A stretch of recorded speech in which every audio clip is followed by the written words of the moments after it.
My girlfriend and I have been in a committed relationship for over 7 years. We've had countless discussions about getting married and starting a family together. A few years ago, she made the decision to leave her job and pursue a medical degree. However, last week I made a shocking discovery. While needing to borrow her phone to make a call, I unlocked it only to find an open WhatsApp conversation between her and an ex-boyfriend from high school, revealing that she had cheated on me. While I don't personally hold any ill will towards the guy, it's frustrating to see her choose someone who doesn't seem to have much ambition. Instead of feeling sad or heartbroken, I find myself filled with anger. I'm angry because I've invested so much in this relationship, believing that she would be the mother of our future children. I'm angry because I've supported her financially through college, covering expenses like rent, food, and tuition. It's just a wave of anger that I'm experiencing. With the landlord's permission, I've made arrangements for a locksmith to change the locks tomorrow while she's in class. I've gathered as much of her belongings as I could find and left them outside. I texted her to inform her of what I've done and let her know that if she needs anything else, her brother can come and collect it. I have no desire to see or speak to her ever again. Since taking these actions, both my parents and hers have been constantly calling me. They believe that while what she did was wrong, it's not enough reason to throw away the 7+ years we've spent together. They also argue that if I kick her out, she'll be forced to drop out of school and waste years of education. I'm seeking your opinion on this. Am I the one in the wrong here? Should I set aside my pride and approach this situation differently? It's worth mentioning that the lease is solely in my name and she hasn't contributed financially towards the rent throughout her entire time of living here. Update. Well, here's an unexpected turn of events. Today, I was hit with a bombshell. Over the weekend, both sets of parents tried to reach out to me, but I purposely ignored their attempts. However, they knew I couldn't avoid them forever, so they decided to wait for me outside my house when I returned from work. To my surprise, my girlfriend was with them. They insisted that I have a conversation with her, and after some resistance, I finally agreed. Once our parents left, we were left to face each other. Once we were inside, she began to apologize and plead for forgiveness. She expressed how our relationship meant everything to her and that she would never forgive herself for what she had done. It was the typical remorseful speech you'd expect from a cheater. And then she hit me with the most absurd excuse I've ever heard. And she claimed that a few weeks ago she discovered she was pregnant and it led her to have conflicting emotions about settling down and starting a family. According to her, she sought comfort from her ex, and that emotional support escalated into a physical affair. I couldn't make sense of it at all. We've always talked excitedly about starting a family, so it was quite a shock when she pulled out 2 pregnancy tests showing positive results. To further prove her point, she even offered to take another test in front of me, and once again it showed that she was indeed pregnant. According to her, she hadn't cheated on me until after she became pregnant, so she assured me that the baby was 100% mine. Skeptical, I asked to see her phone. Reluctantly, she handed it over, and to my dismay, I discovered countless text messages exchanged between her and the other guy since the time I kicked her out. Feeling overwhelmed, I asked her to wait outside while I processed everything. As she stood outside, I locked the doors, unblocked her on WhatsApp, and composed a lengthy text to express my thoughts and emotions. I'm reciting this from memory, so I don't have to open WhatsApp and see her reply. Whether you decide to have this baby is entirely your choice. However, there are a few things you should know. Firstly, if the child is indeed mine, I will be a responsible father and provide for them. But you need to understand that you will only ever be the mother of my child.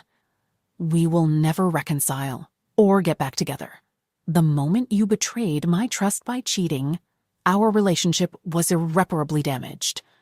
Secondly, I need you to understand that I will not have any contact with you until the child is born.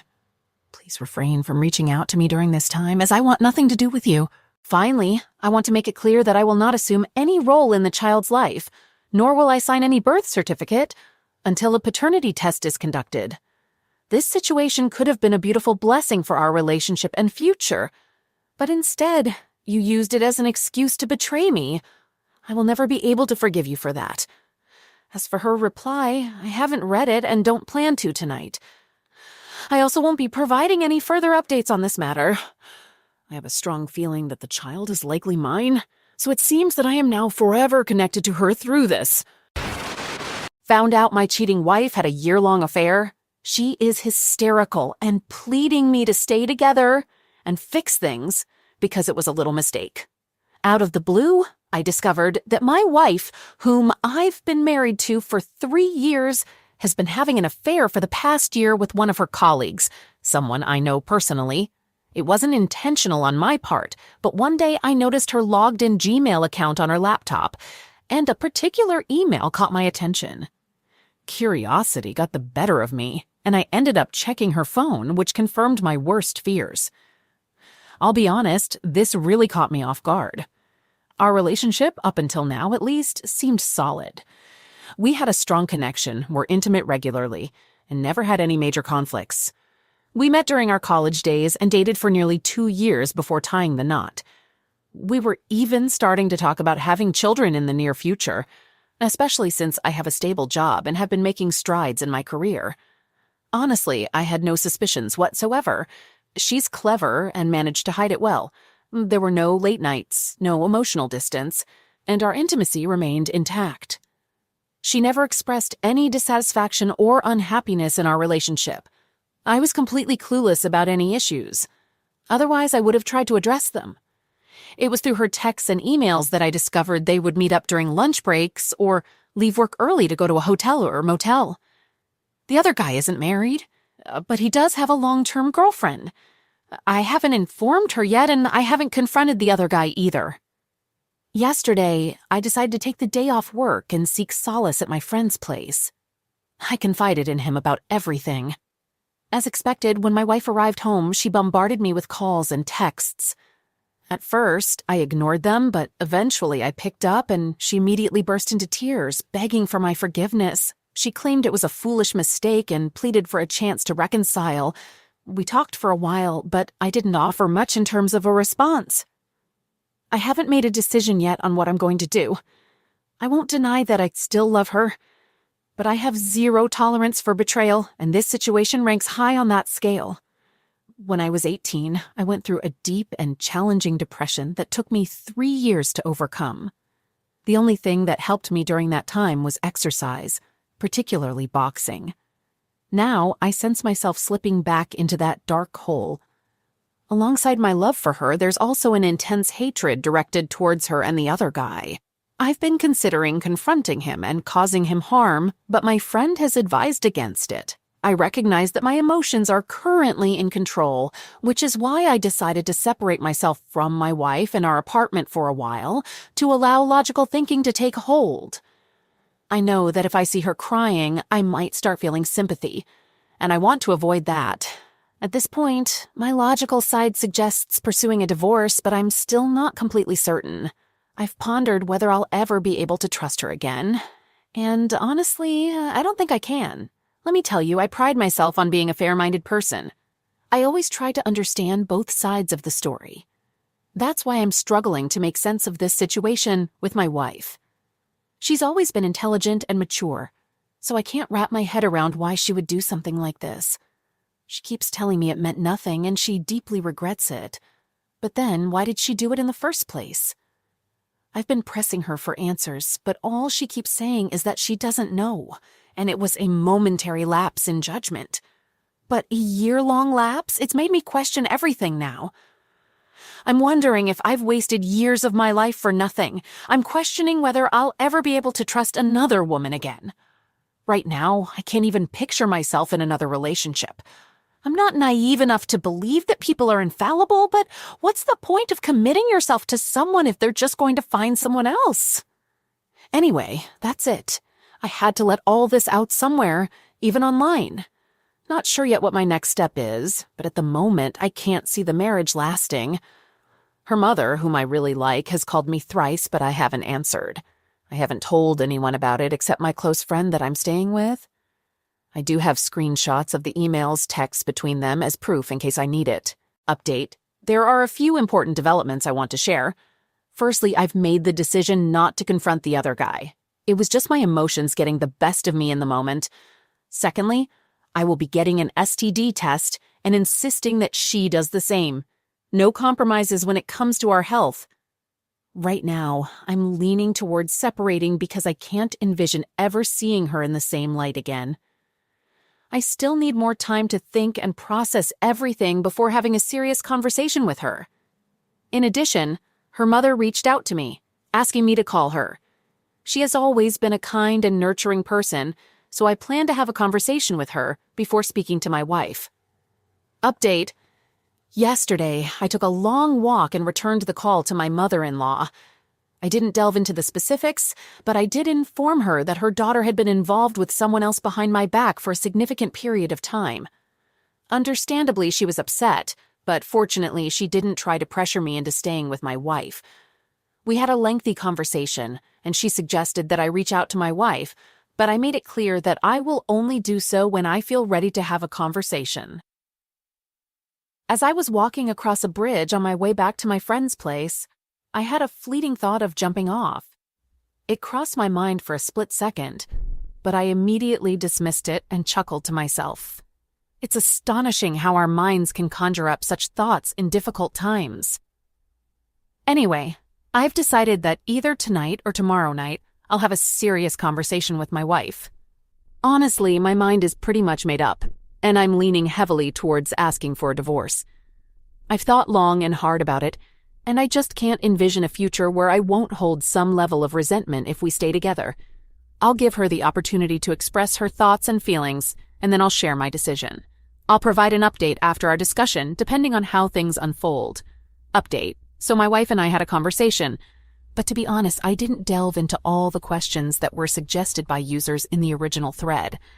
I realized that I didn't really want to know the answers to some of those questions, like whether they use protection considering our plans to have a child in the near future.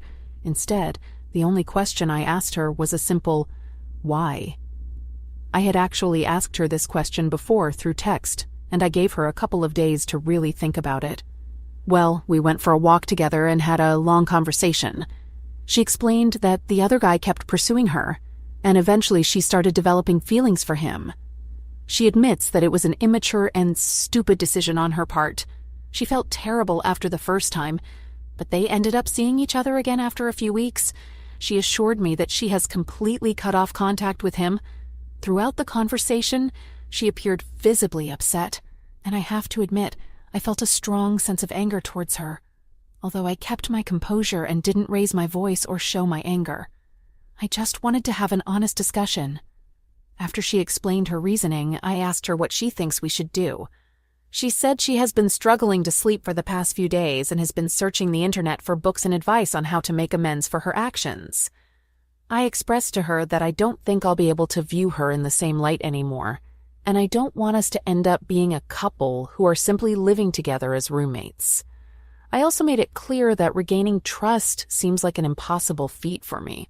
She then started rambling about various techniques for rebuilding trust, some of which were mentioned in my initial post, like tracking her through GPS and having access to all her personal devices. I swiftly rejected that idea, stating that it's an unhealthy and impractical way for both of us to live, and that neither of us would want that. I made it clear that I didn't sign up to be her prison guard, but her husband. We walked in silence for a while before I finally spoke up and suggested that we should rip the Band-Aid off and get a divorce, allowing both of us to move on separately. She didn't say anything, but tears started to fall silently. I accompanied her back to our apartment and said goodbye. She asked if there was a chance I would reconsider, and I reiterated that even if I were to eventually forgive her for the affair, I would never be able to trust her as a husband trusts his wife. In a moment of frustration, I regretfully mentioned that I would never trust another woman again.